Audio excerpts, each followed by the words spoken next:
سلام، اومدیم آرایشگاه باران خانم موهامو میتونی شونه کنیم؟ میخوام برم مجلس داریم. آره. بفرمایید.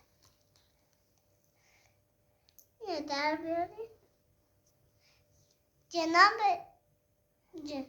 بفرمایید. من جناب اخلاقی. آقای اخلاقی، بله میخوام برم عروسی. بله. جناب آقا، میخوام برم عروسی. مرسی خانم، شما خیلی مهربونی. میخوام برم عروسی. حتما بچه ها ناخوناتون رو بگیرین، سریع برین دستشویی. خب پاتون و ناخوناتون رو بگیریم بریم همون با بزرگا و دختر خانوما و مادرنا و باباها، یعنی باید با بزرگا دخترا آقا پسرا و با بزرگا و باباها تمیز باشه. تمیز باشم. بفرم. باید گل بدم. مرسی خانم، خیلی مهربونی شما. موهامو درست میکنیم مجلسمون دیر نشه خانم؟ آره. بفرمایید. این موهای سر منو درست کنین.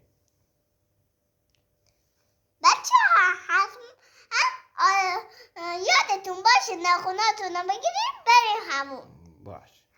دستشویی هم بریم. خب موهامو درست کنین. چیکار میکنه خانم موهامونو؟ داریم شونه میکنیم. مرسی خانم. موهاتون چپ راسته. چپ راسته خانم؟ آره. خب دیگه چیکار میکنین؟ همین دارین شونه میکنین؟ آره. مرسی خانم. که مزدتش